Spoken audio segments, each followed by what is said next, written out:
Good morning students. जागृति classes online platform पर आपका हार्दिक स्वागत है। डिजिटल शिक्षा क्रांति के इसी बढ़ते कदम में आप सब हमारे साथ हैं। देखिए बच्चों, आज जो अपना रनिंग चैप्टर चल रहा था मापन एवं मात्रक, ठीक है। मापन एवं मात्रक में अपन ने कल क्या पढ़ा था? अपन ने पढ़ा था कि कुछ मात्रक पद्धतियाँ होती है। कौन कौन सी? CGS, पहले तो परिभाषा पढ़ी थी, उसके बाद MKS और FPS, centimetre gram second, metre kilogram second, foot pound second. फिर मैंने आपको बताया था कि जो MKS है इसका एडवांस वर्जन हो गया था SI मात्रक पद्धति।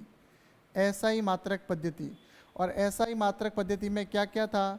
7 तो मूल मात्रक थे, 2 पूरक मात्रक थे, और बाकी अन्य जो भी थे वो व्युत्पन्न मात्रक थे। मूल मात्रकों में मैंने आपको बताया था MLT, AK, mole and candela, ये 7 हो गए।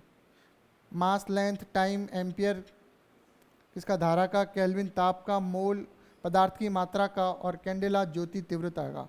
पूरक मात्रक मैंने आपको 2 बताए थे, रेडियन और स्टे रेडियन, और व्युत्पन्न इसके अलावा जो भी है सब व्युत्पन्न मात्रक है। और व्युत्पन्न मात्रक वह होते हैं जो मूल मात्रकों पर निर्भर करते हैं और उनसे व्युत्पन्न किए जा सकते हैं। नाम में ही व्युत्पन्न है, तो व्युत्पन्न मात्रक वह होते हैं। तो मैंने ये टाइप के जो मात्रक है आपको मैंने कल लास्ट क्लास में बताए थे। अब अपन देखें कि मात्रकों को घटाने और बढ़ाने के लिए प्रयुक्त अनुलग्न, मात्रकों को घटाने एवं बढ़ाने के लिए प्रयुक्त अनुलग्न, ये नोट्स से इसलिए पढ़ा रहा हूँ, मैं आपको सीधे डायरेक्ट ये नोट्स प्रोवाइड करवाऊंगा, ठीक है। तो मात्रकों को घटाने एवं बढ़ाने के लिए प्रयुक्त अनुलग्न, तो अपन इधर देखें कि घटाने के लिए जो है वो अपन इधर लिख देते हैं और बढ़ाने के लिए अपन इधर लिख देते हैं। मतलब कभी कोई मात्रक बहुत छोटा होता है उसको बढ़ाना होता है, और कभी कोई मात्रक मतलब कुछ छोटा होता है उसको बढ़ाना होता है, तो बढ़ाने वाले अनुलग्न लगाते हैं। अनुलग्न का मतलब होता है आगे लगने वाला, ठीक है। अनुलग्न का मतलब होता है आगे लगने वाला, ठीक है। जैसे, और घटाने, अगर कोई मात्रक बड़ा है तो उसको घटाने के लिए ये लगाएंगे। तो देखो इसको कैसे याद करेंगे अपन, याद रखना, डेसी सेंटी मिली, ये तो 3 याद रखिए, deci centi milli, deci centi milli. चौथा है माइक्रो, ठीक है।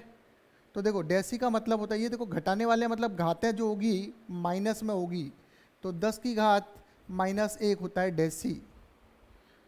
क्लियर? अब आपको कोई बोल दे डेसी मीटर, तो आप उसको कहोगे भाई डेसी मीटर। तो डेसी मीटर मतलब डेसी का मतलब ये है, तो डेसी मीटर, अगर किसी ने आपको कहा डेसी मीटर, तो आपने डेसी की जगह ये लिख दिया और मीटर की जगह मीटर लिख दिया, खत्म। कहाँ दिक्कत है? डेसी डी जो इंडिकेट करेगा उसकी जगह आपको 10 की घात -1 रखना है। कभी कभी आपको बोल दिया सेंटी, सेंटी तो आप बहुत यूज़ करते थे, तो मान के चलो आपको कहीं पे लिखा है सेंटीमीटर, तो आपको पता है कि सेंटी का मतलब तो 10 की घात -2 होता है, और पीछे मीटर की जगह मीटर। सेंटी का मतलब ये है, तो सेंटी को सी से डिनोट करते हैं, तो इनका प्रतीक चिन्ह है वो भी मैं लिखता जाता हूँ। डेसी का हो गया D, सेंटी का हो गया C, ये हो जाएगा 10 की घात -2। मिली का हो गया M, 10 की घात -3। याद रखो, डेसी सेंटी मिली, बार बार बोलो, याद हो जाएगा, -1 -2 -3 10 की घात, deci centi milli, deci centi milli. तो देखो डेसी तो बहुत कम यूज़ आता है, बहुत कम यूज़ आता है। सेंटीमीटर तो आप पढ़ते आए हो, मिलीमीटर आप अब पढ़ोगे ज़्यादा से ज़्यादा केमिस्ट्री में और फिजिक्स में, तो आपको ध्यान रखना है। मिलीमीटर तो मिलीमीटर, या मिलीलीटर तो आपको ध्यान रहेगा, ठीक है। तो सेंटी मिली का M, माइक्रो, माइक्रो आपके लिए नया है, तो आप देखिए इस तरह से U बनाते हैं, उसके एक इधर एक लाइन और बना देते हैं, मतलब दोनों तरफ U में इस तरह से बना देते हैं, ये होता है म्यू, इसको बोलते हैं म्यू, इसको बोलते हैं म्यू। और ये होता है 10 की घात -6, कितना होता है? 10 की घात -6। फिर आ जाता है नैनो, फिर आ जाता है नैनो, नैनो को लिखते हैं N, और ये होता है नैनो, मैंने बताया था 9 का साउंड आ रहा है भाई, 9 का साउंड आ रहा है मतलब -9, -9। नैनो, नैनो का मतलब होता है -9। और मैंने आपको बताया था कि टाटा नैनो और नैनो टेक्नोलॉजी इसी पे बेस्ड है। नैनो टेक्नोलॉजी आपने सुना होगा, मतलब इतने लेवल पे किसी की साइज़ की बात करते हैं, नैनोमीटर लेवल पे। तो अगर मेरे को इसका उदाहरण देना है नैनोमीटर, तो मैं इसको लिखूंगा, मैंने मान के चलो कहीं लिखा हुआ है 5 नैनोमीटर, तो आप समझ में नहीं आएगा इसका क्या मतलब है। तो 5 नैनो की जगह 10⁻⁻9, और मीटर तो सबको पता ही है। तो बस ये सिंपल है, और ये इसलिए पढ़ना है क्योंकि ये आगे सब जगह फिजिक्स और केमिस्ट्री में काम आएगा। ये सेम टू सेम केमिस्ट्री में भी है। फिजिक्स में इसको ढंग से समझें, कॉन्सेप्ट होते हैं फिजिक्स में, तो इसको समझ के आगे चलेंगे तो समझ में आएगा। तो डेसी, सेंटी, मिली, माइक्रो, नैनो, पिको, फेम्टो, अट्टो, ठीक है। तो पिको का पी छोटा, फेम्टो छोटा, सारे अक्षर छोटे हैं क्यों? क्योंकि ये घटाते हैं। सारे अक्षर छोटे हैं क्योंकि ये घटाते हैं। फेम्टो एफ, अट्टो ए। क्लियर? ठीक है, ये सारी सीरीज आगे बनी हुई है, आप देखिए। ठीक है, माइक्रो, नैनो, पिको, फेम्टो और अट्टो। ये फेम्टो है, इसको यहाँ पे सही करना। ठीक है, आगे अपन आएंगे, तो ध्यान से देखिए। तो एक साइड के मैं पूरे बता देता हूँ आपको। डेसी, सेंटी, मिली, माइक्रो, नैनो, पिको, फेम्टो और अट्टो। अब 3 के गुणज में आप देखिए, पहले तो ये 3 तक आ गए, फिर 3, 3 दूनी 6, 3 तिया 9, 9 के बाद क्या आएगा? 3 दूनी 12, 3 पंचो 15 और 3 छंग 18। याद हो गया? इजी है। डेसी, सेंटी, मिली, और मिली के बाद 3 के मल्टीपल में होंगे, तो मिली 10⁻⁻3, फिर माइक्रो 10⁻⁻6, फिर नैनो 10⁻⁻9, फिर पिको 10⁻⁻12, फेम्टो 10⁻⁻15, अट्टो 10⁻⁻18। क्लियर? तो यहाँ काम कौन कौन से आते हैं? देखो, ज़्यादातर काम कौन से आएंगे? एक तो ये काम आएगा, नैनो, माइक्रो, मिली और सेंटी, तो आपको पता ही है।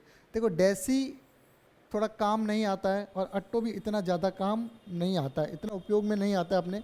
ठीक है, कहीं 11-12 में आप डेसी और अट्टो के बारे में कोई क्वेश्चन में नहीं पढ़ोगे, तो ठीक है, जाने दो इसको। तो ये आपको याद होना चाहिए भाई, अरे परमानेंटली याद हो जाना चाहिए, सेट हो जाना चाहिए मेमोरी में।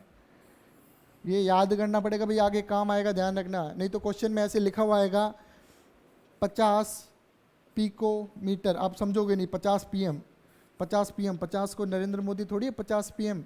ठीक है, बात आ रही समझ में? तो नरेंद्र मोदी तो देश में एक ही है भाई, श्री नरेंद्र मोदी।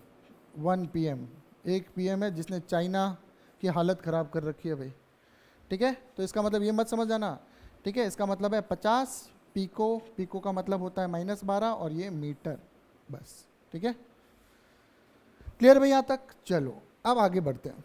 अब आगे बढ़ते हैं बढ़ाने वाले अनुलग्न जो है वो क्या है? बढ़ाने वाले बहुत कम यूज आते हैं, ये भी मैं आपको बता दूं, बहुत कम इस्तेमाल होते हैं, फिर भी पढ़ लो। क्या है? सबसे पहले है डेका। ठीक है, इना मीना डिका वाला डेका। फिर है हेक्टो, और फिर है किलो। ठीक है, फिर है मेगा, फिर है गीगा, फिर है टेरा, और आखिर में पीटा। आखिर में क्या है भाई? पीटा। बात समझ में? Clear? Deca, hecto, kilo, mega, giga, tera, peta. Clear? अब क्या है इसमें? सारे के सारे चिन्ह वही होंगे, बस सब होंगे प्लस में। तो डेका 1, हेक्टो 2, किलो आपको पता है 10⁻³ होती है, बार बार आपको पता ही है। क्लियर? इसका चिन्ह क्या होता है? चिन्ह भी मैं बता देता हूँ। डेका का डी देखो वहाँ हो गया, तो डी ए। हेक्टो को लिखा एच, हेक्टो को क्या लिखेंगे? एच। किलो को क्या लिखेंगे? के। मेगा, गीगा, गीगा जी, मेगा का एम, टेरा का टी, और पीटा का पी। ठीक है, इसमें जनरली सारे अक्षर बड़े हैं। तो और वहाँ देखो डेसी, और इन दोनों में फ़र्क देखना, डी से शुरू हो रहे हैं, लेकिन वहाँ पे डेसी है इसलिए छोटा डी, और यहाँ डेका है, डी उसको दे दिया यहाँ, इसलिए क्या लिखा? डी ए लिखा। अब यहाँ आइए, मेगा, मेगा 10⁻6, गीगा 9, 3 के गुणा में, 3 एकम 3, 3 दूनी 6, 9, 12 और 15। क्लियर? बात आ रही समझ में? किलो, ठीक है। तो इसमें 15 तक ही है, इससे आगे अपने को जाना नहीं है। वापस देखें तो देखो deca, hecto, kilo, clear, mega, giga, tera और पीटा। इसमें कोई इतने ज़्यादा काम नहीं आएंगे। मैं बता दूं आपको कौन कौन से काम के हैं। एक कहीं कहीं पे हेक्टो, किलो और मेगा, और ये गीगा, कंप्यूटर में होता है गीगाबाइट वो, ठीक है। फिर वो टेराबाइट भी आ जाता है। टेराबाइट वगैरह ये कंप्यूटर में जनरली कंप्यूटर लैंग्वेज में काम आते हैं, बाकी अपने इतना कोई ज़रूरी नहीं है, ये ध्यान रखना, ठीक है। तो आप ये ध्यान रखना भाई, मेगा 10 की घात 6 और गीगा 10 की घात 9। क्लियर भाई यहाँ तक? ठीक है, आप इसको ऐसे भी याद रख सकते हो। दे किलो मैगी, क्या दे भाई? किलो मैगी दे। तो डे से डेका, ह से हेक्टो, किलो तो 10 की घात 3 हो ही गया, मैगी 6 और घी कितना हो गया? 10 की घात 9। क्लियर? दे किलो मैगी, ठीक है। इस तरह से बना सकते हो ट्रिक। अब आगे बढ़े। क्लियर? अगला अपन ने देख लिया, ठीक है। तो ये सारा हो गया। अब इसके बाद देखते हैं अगला टॉपिक है वीमा, ठीक है। वीमा, वीमा क्या है बताता हूँ। डायमेंशन वीमा,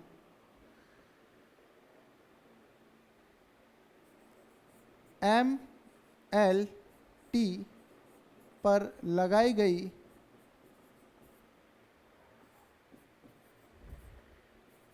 घातों को, MLT पर लगाई गई घातों को वीमा कहते हैं। क्या कहते हैं भाई? MLT पर लगाई गई घातों को वीमा कहते हैं।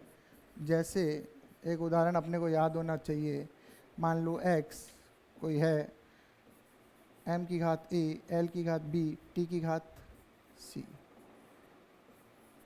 क्लियर? तो MLT पर लगाई गई घातों को वीमा कहते हैं। सवाल है वीमा किसे कहते हैं? तो MLT पर लगाई गई घातों को वीमा कहते हैं। क्लियर? और अब इधर देखिए कि ये जो चीज़ है किसी भी भौतिक राशि के लिए, इस साइड का, इसको कहते हैं विमीय सूत्र। क्या कहते हैं भाई? विमीय सूत्र। और इस पूरे को जब बराबर के चिन्ह के साथ आ जाता है तो इसको कहते हैं विमीय समीकरण। याद रखिए भाई, विमीय समीकरण, ज़्यादा दिमाग नहीं लगाना है। क्लियर? इसको क्या कहेंगे? विमीय समीकरण। क्या कहेंगे भाई? विमीय समीकरण। सबसे बड़ी बात है कि यहाँ जो अक्षर लिखेंगे वो अपन ने चिन्ह MLT बड़े फॉर्म में लिखेंगे और बड़ा बक्सा बनाएंगे, ठीक है। क्या बनाएंगे भाई? बड़ा बक्सा, बड़ा ब्रैकेट, मतलब ब्रैकेट, ठीक है भाई। बड़ा ब्रैकेट में इसको बनाना है। बड़े ब्रैकेट के अलावा किसी में ये काउंट नहीं होगा, और बिना बक्से के, बिना ब्रैकेट के ये मान्य नहीं होगा। तो आपको बक्सा लगाना जरूरी है। अब देखिए, वीमा आपने देख ली, MLT की घातें। अब एक उदाहरण देखते क्या कैसे इसको इस्तेमाल किया जाता है। तो अपन देखिए, वीमा एक ऐसा चैप्टर है जो शुरू में एक लेवल पे पढ़ना होता है 11th में, पहली कक्षा में, पहले चैप्टर में, पहले या दूसरे चैप्टर में। लेकिन इसकी प्रैक्टिस, इसका जिक्र हर चैप्टर में होगा। जब जब आप कोई नई फिजिकल क्वांटिटी पढ़ोगे तब तक आप पढ़ोगे कि इसकी वीमा ये होती है। तो ये चैप्टर इस तरह से आपका तैयार होना चाहिए, ये आपके 12th एंड तक काम आएगा। और वीमा एक ऐसी चीज़ है जिससे आप कंपटीशन एग्जाम में क्रॉस चेक से क्वेश्चन निकाल सकते हो।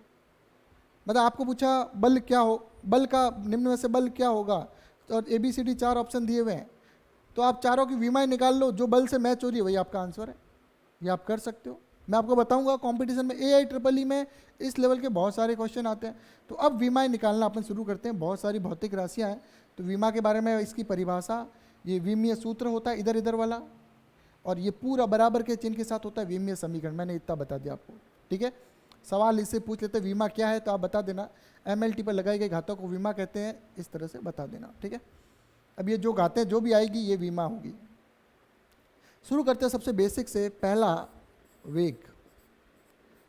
ध्यान से देखिए भाई, देखो इसमें वीमा जो है दो चीज़ों से निकल सकती है। वीमा एक तो आपके सूत्र से भी निकल सकती है और एक मात्रक से भी निकल सकती है। दोनों से निकल सकती है, जिससे आप चाहो।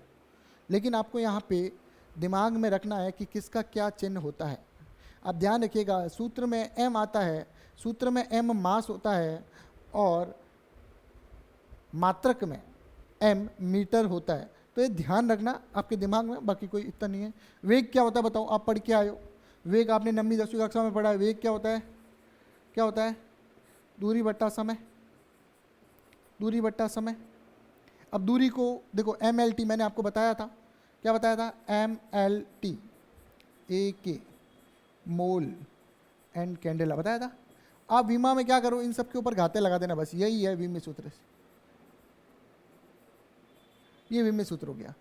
क्लियर? कुछ भी हो सकता है। देखो देखो अपन जब यहाँ पढ़ेंगे तो जनरली mlt पढ़ेंगे, फिर ताप वाले चैप्टर आएंगे तो केल्विन भी आएगा, 12वीं में जब धारा वाला चैप्टर पढ़ेंगे तो एम्पियर भी आएगा, परमाणु वाले चैप्टर आएंगे, नाभिक वाले चैप्टर तो मोल भी आएगा, और कैंडेला तो कभी आता कम ही है 11th-12th लेवल पे। तो देखो वेग, दूरी, दूरी किस में नापेंगे? एल में, लेंथ तो भाई मैंने लिख दिया एल, समय किस में लिखेंगे? टी में, टी। अब आप देखिए एल तो 1 हो गया, टी ऊपर जाएगा -1 हो गया, ये हो गया भाई वेग का। तो मैं इसको लिख सकता हूँ v बराबर, और अगर मैं इसमें ये भी लिख सकता हूँ L1 t-1, ये इसका विम्य सूत्र हो गया भाई। और अगर m के पदों में भी लिखना है तो m0 L1 t-1 मैं लिख सकता हूँ। कोई भी उदाहरण लो, वेग के बाद ले लो त्वरण। त्वरण का सूत्र होना चाहिए वेग में परिवर्तन बट्टा समय, वेग में परिवर्तन बट्टा उसमें लगा समय, ऐसा कुछ होता है सूत्र। वेग में परिवर्तन बट्टा उसमें लगा समय, ठीक है? क्लियर? वेग में परिवर्तन बट्टा उसमें लगा समय, आप लिख सकते हो v बट्टा टी। यहाँ पे आप लिखिए वेग का भी आपने निकाला L1 t-1 और बट्टा इसका हो गया t। तो अब वेग में त्वरण का चिन्ह होता है a, बड़े ब्रैकेट में डाला, L1 पड़ा है, ठीक है, t-1 है और नीचे से t-1 एक और चला गया तो ये हो जाएगा L1। और आपको पता है जब आधार समान होता है तो घातें जुड़ती है, तो t-1 कितना हो गया भाई? L1 t-2। ये होगी भी विमा, किसकी विमा भाई? त्वरण की, L1 t-2। मैंने इसी स्टेप में लिखा है, आप नीचे नीचे भी लिख सकते हो, उसमें कोई दिक्कत नहीं है। और सब जगह आप इस तरह के ब्रैकेट अवश्य बनाएं, और सब जगह बनाए नहीं बनाए, अंतिम आंसर में तो ज़रूर बनाएं।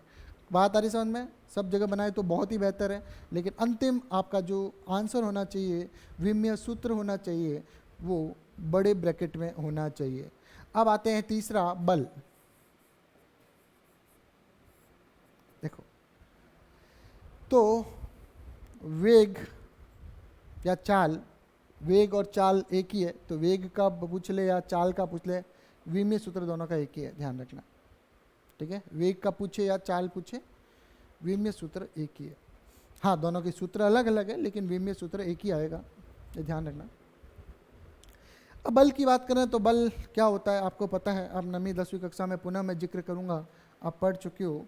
बल होता है द्रव्यमान इंटू त्वरण।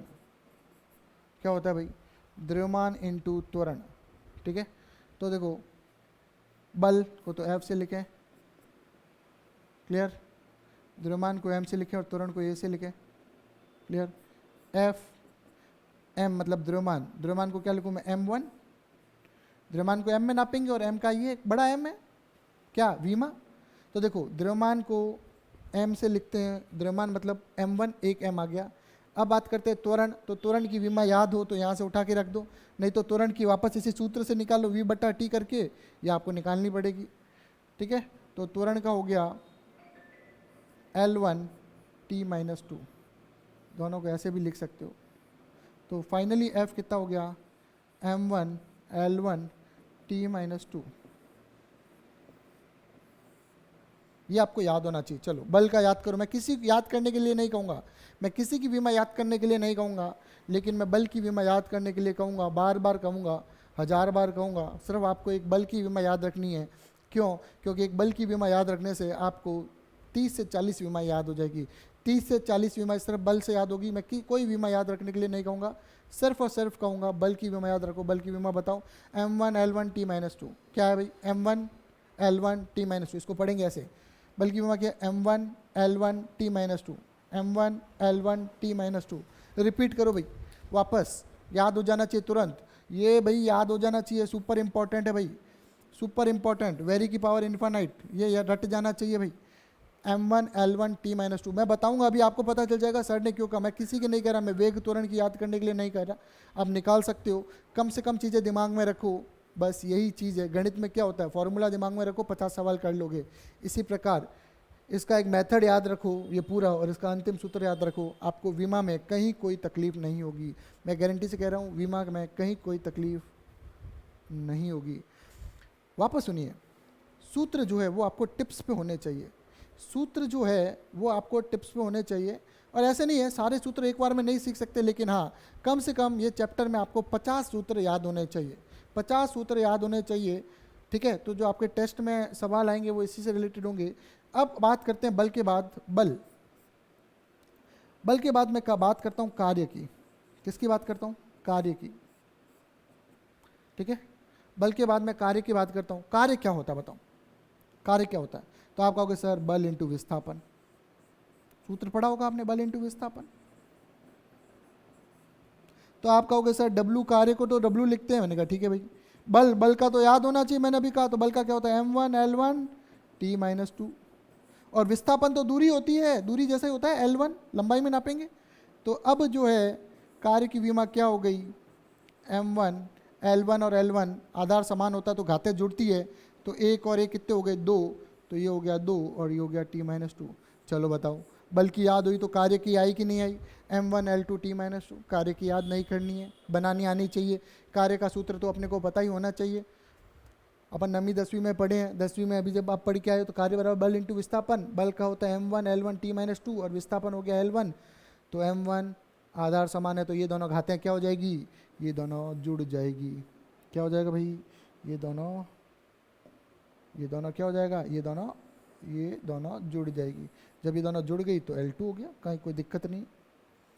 अब अपन आगे देखें, बल हो गया, कार्य हो गया, क्लियर। अब आपको पता है कि कार्य का मात्रक भी जूल होता है, ऊर्जा का मात्रक भी जूल होता है। तो आप सीधा ऊर्जा के लिए भी, एनर्जी के लिए भी ये लिख सकते हो, आप लिख सकते हो एनर्जी इक्वल्स टू वर्क, और वर्क की निकाल लो, कोई दिक्कत नहीं है। नहीं तो आप आओ, ऊर्जा कौन कौन सी होती है, 2 प्रकार की होती है ऊर्जा। पहला अपन ले लेते हैं गतिज ऊर्जा, पूरा लिखूं,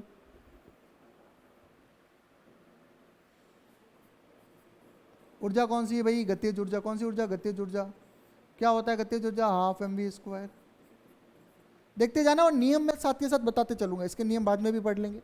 तो देखो गतिज ऊर्जा का K,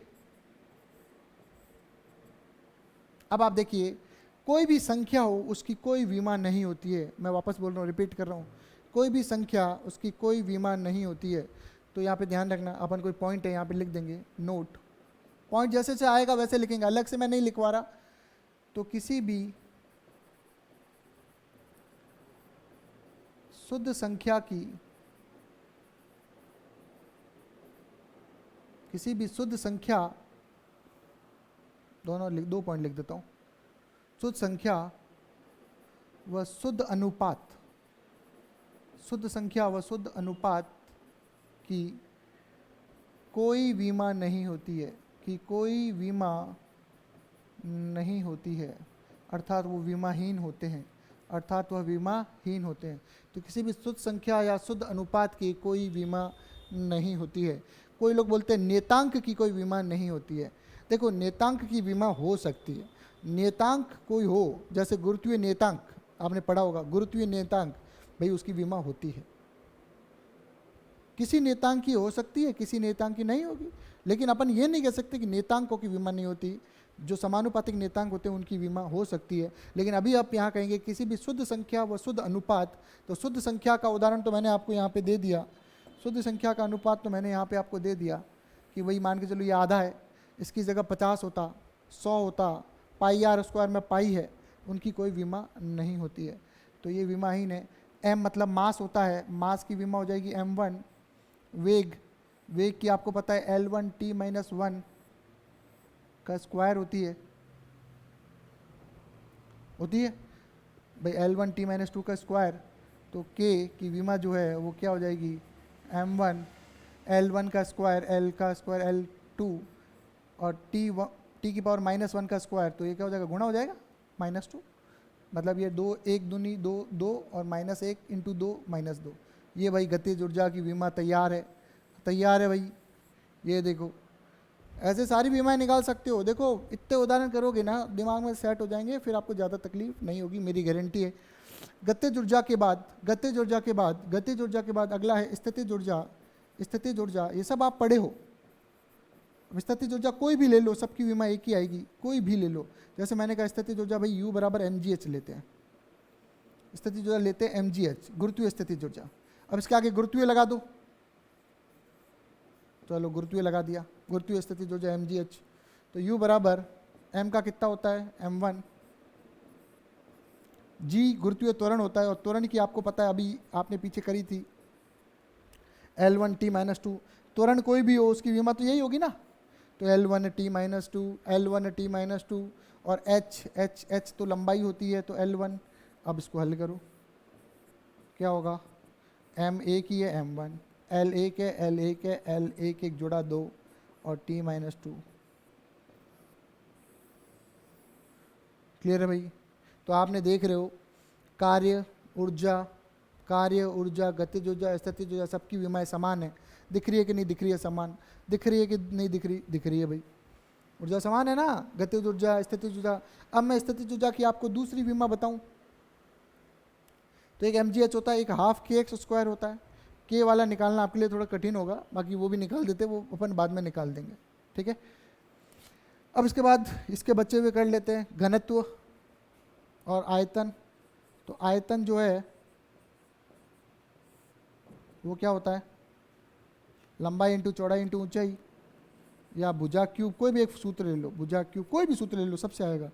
आयतन होता है वॉल्यूम, भुजा होती है लंबाई का क्यूब, मतलब कितना हुआ L3।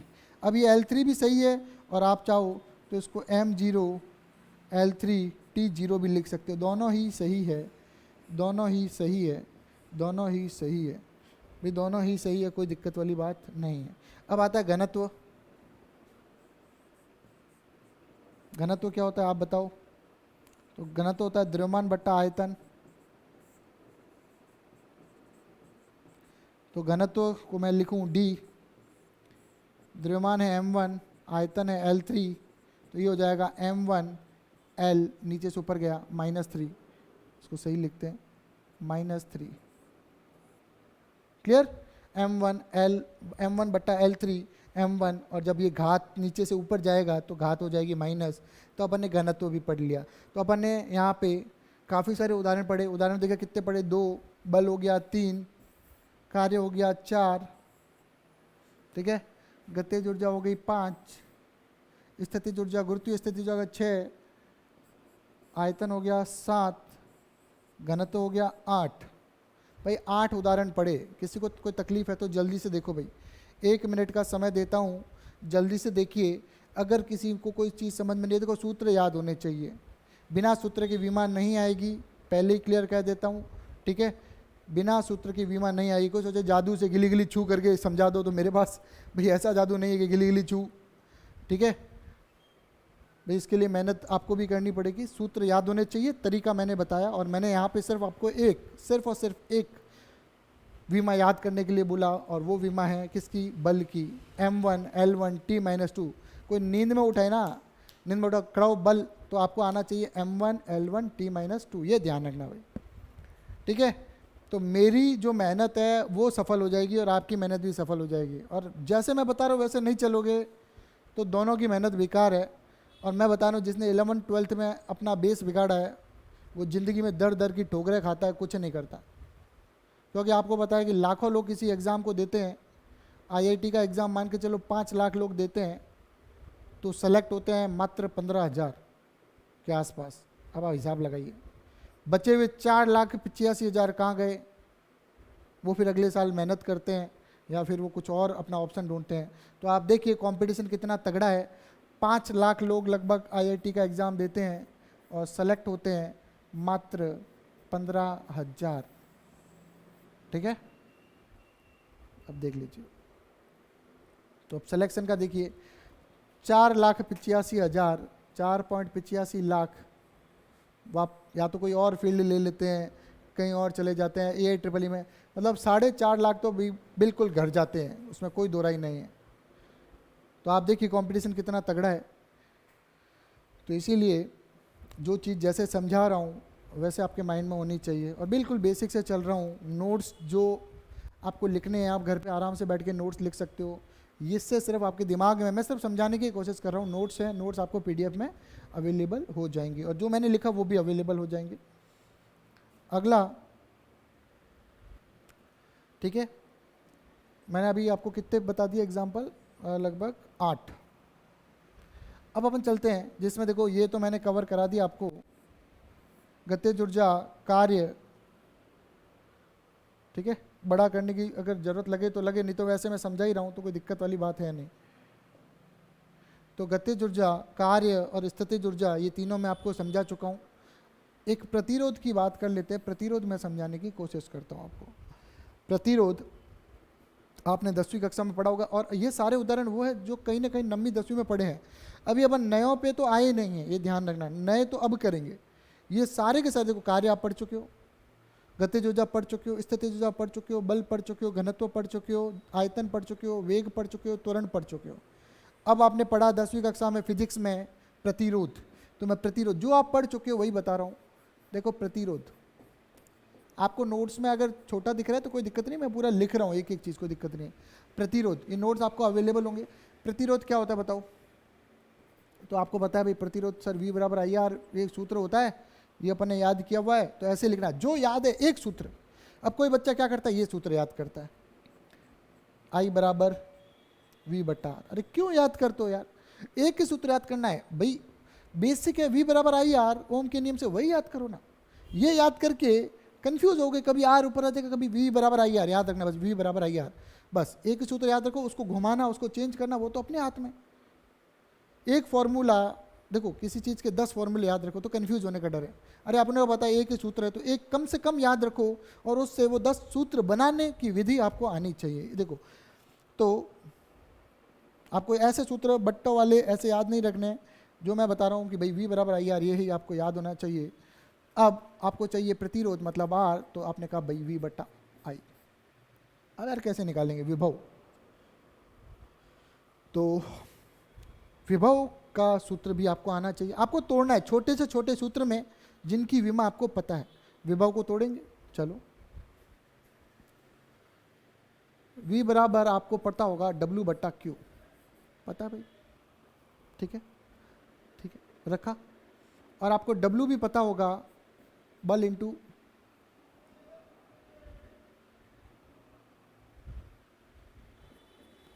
इंटू विस्थापन बट्टा Q। क्लियर? और आपको यह भी पता होगा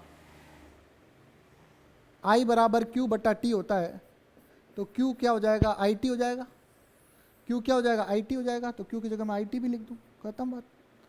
अब ये पूरा का पूरा जो है मैं V की जगह लिख सकता हूँ, कोई तकलीफ नहीं। देखो मैंने छोटे छोटा तोड़ा, मुझे बल पता है, S क्या है, विस्थापन है, विस्थापन में मेरे दिमाग में Q बराबर, मैंने अब I बराबर Q बटा T लिखा, I Q का क्या हो गया, IT हो गया। कहाँ दिक्कत कहाँ आ रही है भाई, कोई दिक्कत ही नहीं आ रही।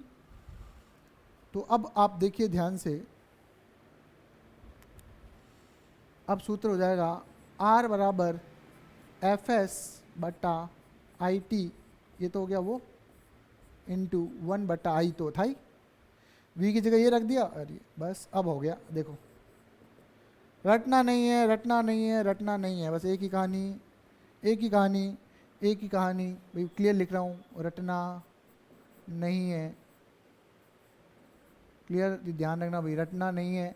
और जब फिजिक्स को रटोगे तो बड़े दुख पाओगे भाई, पहले क्लियर कह देता हूँ। ये किताबों से याद करके रट्टा मारो, ठीक है, वो भूल जाओगे, वो आपके कोई काम का नहीं है। ठीक है, ये ध्यान रखना, समझना है। ये अपना जो खोपड़ी है ना, खोपड़ी में दिमाग, उस दिमाग को डेवलप करना, ये ध्यान रखना भाई। ठीक है, नहीं तो लोग कहते हैं ना दिमाग से पैदल है, कुछ कहते हैं दिमाग से पैदल है। दिमाग से पैदल का मतलब क्या है कि वो धीरे, उसका दिमाग जिसका धीरे चलता है वो पैदल है, इसलिए दिमाग से पैदल नहीं बनना अपने को, ठीक है। अपना दिमाग दौड़ना चाहिए, चाचा चौधरी की तरह दिमाग दौड़ना चाहिए भाई। तो बल का तो याद है भाई, m1 l1 t-2, एस विस्थापन होता है, ये ध्यान रखना, एस सेकंड नहीं है यहाँ पे। अब एस का मतलब क्या वो पता होना चाहिए। एस क्या था, बल इंटू विस्थापन, एस विस्थापन था, तो विस्थापन का होगा l1, ठीक है। कहीं भी कोई समस्या आए, ऑनलाइन क्लासेस का फ़ायदा यह रहता है कि आप वीडियो को कितनी भी बार रिपीट करके देख सकते हैं, ठीक है। आई और आई तो एम्पियर, टी का टाइम और फिर एम्पियर।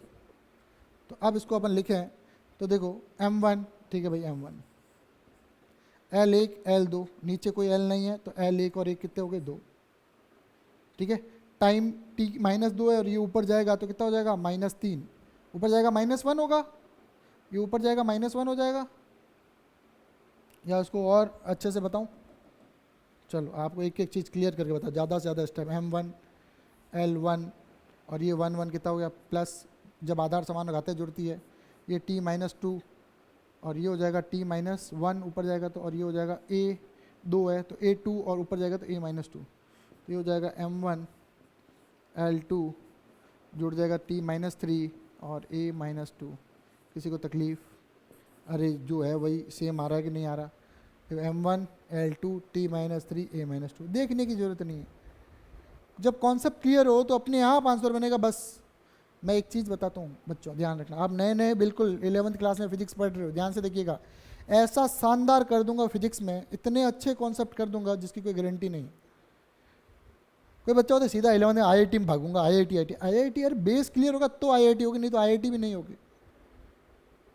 शॉर्टकट में जो भागता है ना, शॉर्टकट कभी कुछ नहीं होता। इसलिए दो चीज़ें ध्यान रखना कॉन्सेप्ट में, मैं वापस बता रहा हूँ, ज्ञान की कुछ बातें बता रहा हूँ, सुनना। फिजिक्स में दो चीज़ें हैं, ध्यान रखना, एक है स्पीड और एक है एक्यूरेसी।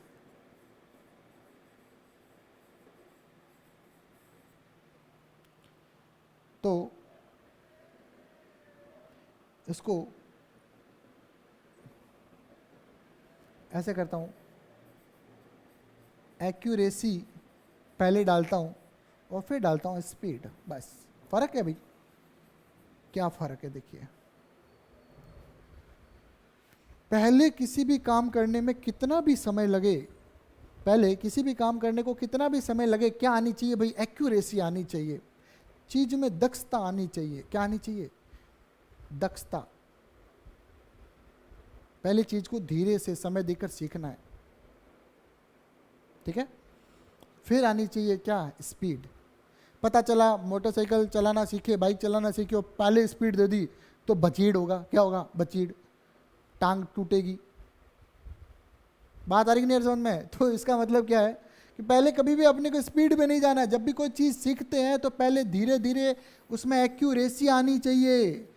अगर बाइक चलाने में वो कॉन्सेप्ट काम करता है तो वो यहाँ पे फिजिक्स में भी काम करता है भाई, ये ध्यान रखना। और फिर बढ़ानी चाहिए स्पीड। मान के चलो पहला क्वेश्चन है आपसे, कोई नहीं 15 मिनट में सॉल्व हो रहा है, कोई दिक्कत नहीं, 15 मिनट में करो, 10 मिनट में करो। फिर धीरे धीरे जब एक्यूरेसी आने लगे तो इस समय को कम करते करते आपको 1-2 मिनट तक लाना है। ये होता है कंपटीशन की तैयारी, ये ध्यान रखना। सीधे भागे शॉर्टकट में तो आंसर गलत ही होगा, ध्यान रखना। पहले उसको सही करना सीखो, 4 क्वेश्चन धीरे से सही करो, 5वां में स्पीड बढ़ाओ, फिर प्रैक्टिस करते जाओ, स्पीड अपने आप बढ़ती जाएगी। तो ये अपने इस तरह के, ये क्या प्रतिरोध का पढ़ लिया, प्रतिरोध हो गया 9वां। इसी के साथ